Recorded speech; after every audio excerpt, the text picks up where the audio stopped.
जय माता दी। हिंदू धर्म में 9 दिन की नवरात्रि का विशेष महत्व है। इन 9 दिनों में माँ दुर्गा के 9 रूपों की पूजा की जाती है। नवरात्रि साल में 4 बार आती हैं, जिनमें से 2 गुप्त और 2 प्रत्यक्ष होती हैं। चैत्र महीने की नवरात्रि प्रत्यक्ष नवरात्रि होती है। चैत्र मास के शुक्ल पक्ष की प्रतिपदा तिथि से चैत्र नवरात्रि प्रारंभ होती हैं और दशमी तिथि को दुर्गा विसर्जन के साथ ही समाप्त हो जाती हैं। चलिए आपको बताते हैं साल 2024 में चैत्र नवरात्रि कब है, कलश स्थापना का शुभ मुहूर्त क्या रहेगा और अष्टमी नवमी तिथि कब रहेगी। इस बार साल 2024 में 9 अप्रैल मंगलवार से चैत्र नवरात्रि प्रारंभ होंगी, जो कि 17 अप्रैल बुधवार को समाप्त हो जाएंगी। नवरात्रि में मंगलवार और शनिवार के दिन मां का आगमन घोड़े पर होता है, जिसे अशुभ माना जाता है, बहुत ज्यादा शुभ नहीं मानते हैं। ऐसे में इस बार मां दुर्गा घोड़े पर सवार होकर धरती पर पधारेंगी।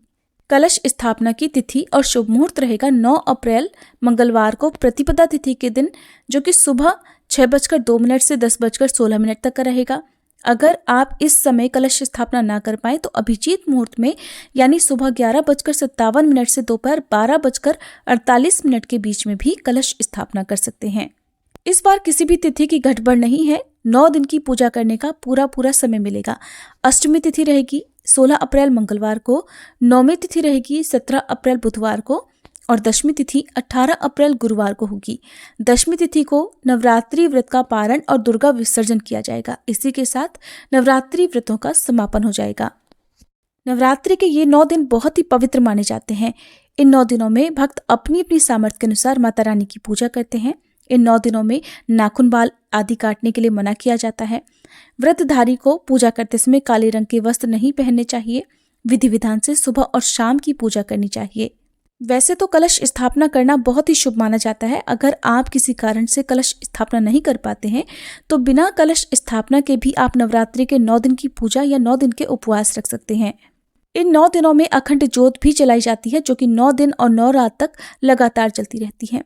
इन 9 दिनों में श्री दुर्गा चालीसा पाठ, श्री दुर्गा सप्तशती का पाठ किया जाता है।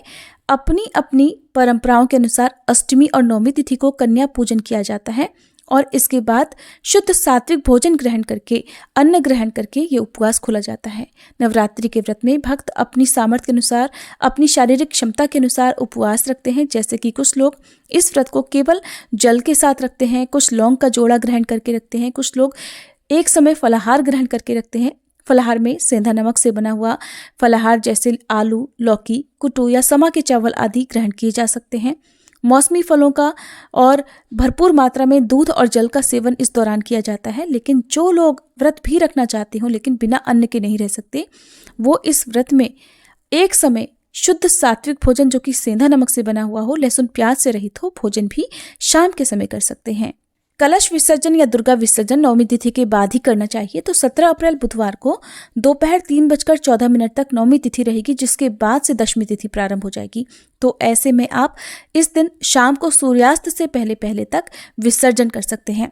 चैत्र के महीने में हमारे चैनल पर लगातार देवी भागवत पुराण की कथाएं सुनाई जाएंगी और नवरात्रि के पूरे 9 दिन तक हमारे चैनल पर आप श्री दुर्गा सप्तशती के पाठ के अलावा 9 दिन की पूजा विधि और कथा की जानकारी भी देख सकते हैं।